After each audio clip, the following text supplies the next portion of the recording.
Saudara-saudari yang terkasih, jumpa lagi dalam Pelita Hati hari ini, Rabu 12 Januari 2022, hari biasa dalam Pekan Biasa yang pertama.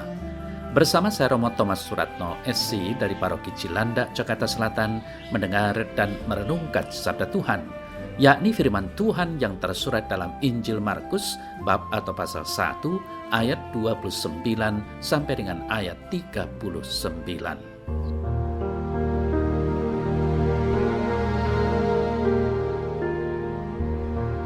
Sekeluarnya dari rumah ibadat di Kapernaum, Yesus dengan Yakobus dan Yohanes pergi ke rumah Simon dan Andreas.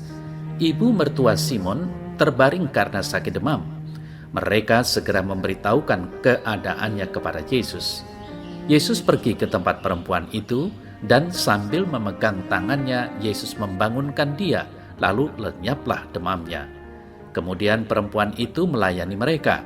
Menjelang malam, sesudah matahari terbenam, dibawalah kepada Yesus semua orang yang menderita sakit dan yang kerasukan setan. Maka berkerumunlah seluruh penduduk kota itu di depan pintu. Ia menyembuhkan banyak orang yang menderita bermacam-macam penyakit dan mengusir banyak setan. Ia tidak memperbolehkan setan-setan itu berbicara, sebab mereka mengenal dia. Keesokan harinya, waktu hari masih gelap, Yesus bangun dan pergi keluar. Ia pergi ke tempat yang sunyi dan berdoa di sana. Tetapi Simon dan kawan-kawannya menyusul Yesus. Waktu menemukan Yesus, mereka berkata, "Semua orang mencari Engkau." Jawab Yesus, "Marilah kita pergi ke tempat lain, ke kota-kota yang berdekatan, supaya di sana juga aku memberitakan Injil. Karena itu aku telah datang." Lalu pergilah Yesus ke seluruh Galilea, memberitakan Injil dalam rumah-rumah ibadat mereka dan mengusir setan-setan.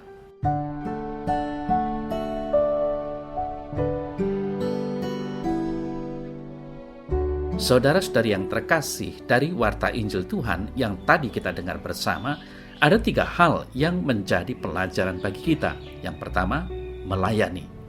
Yesus pergi ke tempat perempuan itu dan sambil memegang tangannya, Yesus membangunkan dia, lalu lenyaplah demamnya. Kemudian perempuan itu melayani mereka.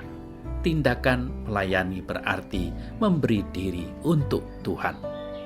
Saudara-saudara yang terkasih, ada orang yang ketika sakit berjanji akan melayani kalau diberi kesembuhan. Setelah diberi sembuh, dia melayani untuk sementara waktu saja. Selebihnya tidak lagi mau melayani dengan berbagai alasan, antara lain lebih mementingkan cari duit bagi dirinya sendiri. Lalu juga ada orang yang waktu susah ingat Tuhan, berseru kepada Tuhan, "Mengapa mengalami hal seperti ini? Mengapa Tuhan tidak memperhatikan aku?" Tetapi waktu senang, dia tidak pernah mengingat Tuhan. Seharusnya ketika kita mendapat penyembuhan dari Tuhan, akan selalu mengingat Tuhan. Dia akan bertanya apa yang harus dilakukan untuk memuliakan Tuhan, dan dalam situasi apapun akan tetap melayani Tuhan dengan setia dan penuh semangat. Saudara-saudara yang terkasih, yang kedua adalah berdoa. Dikatakan tadi ia pergi ke tempat yang sunyi dan berdoa di sana. Berdoa itu membangun relasi dengan Tuhan, sumber segala sesuatu. Sumber lebih penting daripada apa yang dihasilkan, dan mukjizat hanyalah tanda, sebab Tuhan adalah sumber mukjizat. Bila Tuhan tidak menghendaki, mustahil akan terjadi mukjizat. Lampu tidak akan menyala kalau tidak terhubung dengan sumber listrik. Apabila hidup kita tidak terhubung dengan sumbernya, maka hidup kita akan loyo. Biarlah kita berdoa bukan karena mau sesuatu kepentingan saja, tetapi karena kita mau kontak dengan sumber hidup dan bersekutu dengannya. Berdoalah supaya Tuhan mau memakai kita lebih lagi menjadi berkat bagi orang lain. Kemudian yang berikutnya, yang ketiga adalah memberitakan Injil. Dikatakan tadi, lalu pergilah Yesus ke seluruh Galilea, memberitakan Injil dalam rumah-rumah ibadat mereka dan mengusir setan-setan. Saudara yang terkasih, tidak ada alasan untuk memegahkan diri ketika kita memberitakan Injil.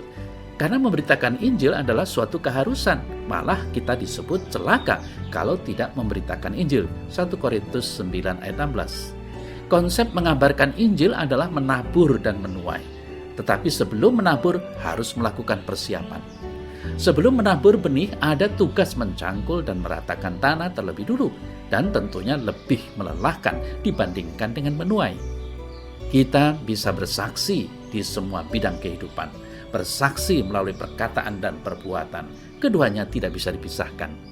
Mintalah hikmat untuk menerapkan kapan kita bersaksi dengan perkataan dan kapan dengan perbuatan, atau kapan harus melakukan kedua-duanya.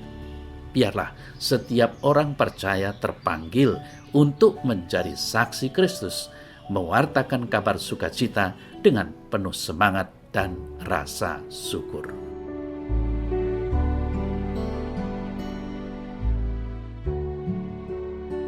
Dalam nama Bapa dan Putra dan Roh Kudus. Amin. Ya Tuhan Yesus, berilah aku kekuatan untuk melayani, berdoa, dan mewartakan Injil dengan cuma-cuma, karena Engkau telah menyembuhkan jiwa dan menyelamatkan hidupku. Amin. Semoga saudara sekalian diberkati oleh Allah yang Maha Kuasa, Bapa dan Putra dan Roh Kudus. Amin.